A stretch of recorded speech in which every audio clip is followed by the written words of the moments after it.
अगर आपका भी राशन कार्ड बना हुआ है तो यहाँ पे जो सरकार है वो राशन को लेके बहुत ज्यादा सख्त हो चुकी है। अब सरकार का कहना ये है, अगर राशन कार्ड में कुछ भी कमी हुई या उनको लगा कि कुछ भी यहाँ पे गड़बड़ चल रही है तो ऐसे लोगों का जो राशन कार्ड है वो बंद किया जा रहा है।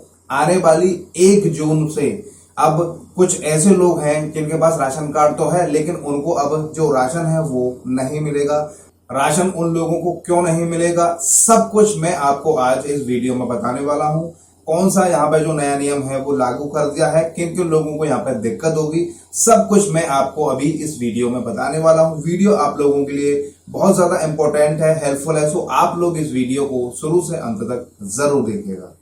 देखिए, 1 तारीख से इन लोगों को नहीं मिलेगा राशन, लाखों परिवार पर पड़ेगा सीधा असर। Ration card new system, ration वितरण व्यवस्था में बड़ा बदलाव होने जा रहा है। राज्य सरकार ने घोषणा की है कि 1 जून 2025 से smart public distribution system smart PDS को लागू किया जाएगा। यह सिस्टम पहले 1 मई से लागू होना था क्योंकि कई लोग ऐसे थे जिनकी यहाँ पे जो ईकेवाईसी थी वो कंप्लीट नहीं हुई थी, इसी वजह से इसको यहाँ पे आगे बढ़ा दिया गया था। अब देखिए, राशन प्रणाली में लाया जा रहा है डिजिटल पारदर्शिता। देखिए, स्मार्ट पीडीएस सिस्टम का उद्देश्य राशन वितरण को पारदर्शी, जवाबदेही और तकनीकी रूप से उन्नति बनाना है। इसके मध्य से केंद्र सरकार सीधे खाद्यान्न वितरण की निगरानी कर सकेगी, साथ ही राज्य स्तर पर भी जो भी नियमों में एक रूपता लाई जाएगी जिससे आप सभी उपभोक्ताओं को एक समान लाभ मिल सकेगा। अब देखिए, 87% उपभोक्ताओं की ईकेवाईसी प्रक्रिया पूरी हो चुकी है। लगभग सभी लोगों की यहाँ पे जो केवाईसी है वो पूरी हो चुकी है, लेकिन कुछ लोग अभी भी बचे हुए हैं जिनकी केवाईसी नहीं हुई है। कुछ ना कुछ उनको प्रॉब्लम होगी, कुछ ना कुछ दिक्कत आ रही होगी, तभी उन लोगों की जो केवाईसी है वो पूरी नहीं हो पाई है। देखिए, 87% है उपभोक्ताओं की ई केवाईसी प्रक्रिया पूरी हो चुकी है। बाकी 13% उपभोक्ताओं का जो डेटा है वो 31 मई तक अपडेट करने का लक्ष्य रखा गया है। सरकार ने यह स्पष्ट कर दिया है 31 मई के बाद बिना ई केवाईसी वाले जो राशन कार्ड धारक हैं उनको यहाँ पे जो राशन है वो नहीं दिया जाएगा। जब तक कि उनकी केवाईसी नहीं होगी तब तक उनको किसी भी प्रकार का कोई भी जो राशन है वो नहीं दिया जाएगा। अब स्मार्ट पीडीएस लागू होने के बाद केंद्र सरकार राज्य में खाद्यान्न वितरण की सीधी निगरानी कर सकेगी। इससे यह सुरक्षित किया जा सकता है कि राशन सही और पात्र लाभार्थियों तक पहुंचेगा। योजना का उद्देश्य फर्जी कार्ड धारकों को और अपात्र लाभार्थियों को सिस्टम से बाहर करना है। एपीएल को नहीं मिलेगा अब राशन। अब ऐसा क्यों है वो आप समझ लीजिए। अब तक कई राज्य एपीएल यानी कि एबोव पॉवर्टी लाइन श्रेणी के उपभोक्ताओं को भी अपने स्तर पर राशन उपलब्ध करा रहे थे, लेकिन स्मार्ट पीडीएस लागू होने के बाद राज्य को केवल केंद्र की गाइडलाइन के अनुसार राशन वितरण करना होगा। इससे राज्य स्तर पर मनमाने नियम लागू करने की छूट खत्म हो जाएगी। One pension one ration card की दिशा में मजबूत कदम।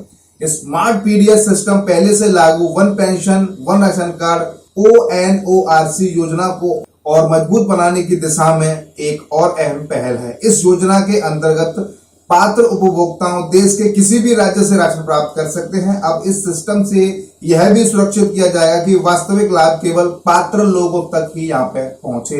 देखिए, जो भी यहाँ पे ये तैयारी कर रहे हैं केवल और केवल जो अपात्र लोग हैं, फर्जी लोग हैं, जिन लोगों को वास्तविकता राशन नहीं मिलना चाहिए, ऐसे लोग यहाँ पे राशन ले रहे हैं, उनका जो राशन है वो यहाँ पे बंद होना चाहिए। सरकार चाहती है किसी भी तरीके से फर्जी लोगों को कोई भी राशन ना मिले। जो लोग पात्र हैं, जिनको राशन मिलना चाहिए, उनको यहाँ पे राशन जरूर मिले। और देखिए, यहाँ पे लाभ और जिम्मेदारी दोनों बढ़ेगी। नई व्यवस्था से जहां पात्र परिवारों को समय पर राशन मिलने की संभावना बढ़ेगी, वहीं नियम के उल्लंघन पर कार्रवाई भी सख्त होगी। सरकारी सिस्टम में पारदर्शिता आने से घोटाले की गुंजाइश घटेगी और डिजिटल निगरानी की वितरण व्यवस्था मजबूत होगी। मैंने आपको बताया ना, सरकार कैसे भी करके फर्जी लोगों को हटाना चाहती है राशन कार्ड सिस्टम से। ठीक है, यहाँ पे देखिए, सरकार का कहना यह है कि जो भी यहाँ पे जो नियम बनाए जा रहे हैं वो केवल और केवल जो राशन कार्ड धारक हैं, सही राशन कार्ड धारक हैं, उन लोगों को बेनिफिट मिले, फर्जी लोग यहाँ से हटे, अपात्र लोगों को यहाँ पे नाम काटा जाए। बाकी 87% लोगों की लगभग केवाईसी पूरी हो चुकी है। कुछ लोग यहाँ पे, कुछ % लोग यहाँ पे बचे हुए हैं। जब तक उनकी केवाईसी भी पूरी हो जाएगी, अगर आप भी ऐसे राशन कार्ड धारक हैं जिनकी केवाईसी नहीं हुई है तो सबसे पहले आप अपनी जो केवाईसी है वो कराइए, क्योंकि 1 जून के बाद आपको जो राशन कार्ड है वो नहीं मिलेगा। आप कितनी भी कोशिश कर लीजिए, कितनी भी जुगाड़ लगा लीजिए, जब तक आपकी केवाईसी कंप्लीट नहीं होगी आपको किसी भी प्रकार का कोई भी राशन नहीं मिलेगा। बाकी जो भी जानकारी थी यहाँ पे सरकार की तरफ से मैंने आपको सभी जानकारी यहाँ पे बता दी है। फिर भी अगर आपको वीडियो देखने के बाद कुछ समझ में नहीं आता है, आपकी कोई परेशानी है, आपका कोई डाउट है, आपको कुछ पूछना है, तो आप हमें कमेंट कर सकते हैं। आपका जब भी हमारे पास कमेंट आता है तो हम पूरी कोशिश करते हैं कि आपका जो कमेंट है उसका आपको जवाब दे सकें। आप हमारी इस वीडियो को किस राज्य से, किस शहर से, किस गांव से, किस कस्बे से, कौन सी लोकेशन से, कहां से आप हमारी इस वीडियो को देख रहे हैं, आप हमें कमेंट करके जरूर बताइएगा। वीडियो देखने के लिए आप सभी का बहुत बहुत धन्यवाद।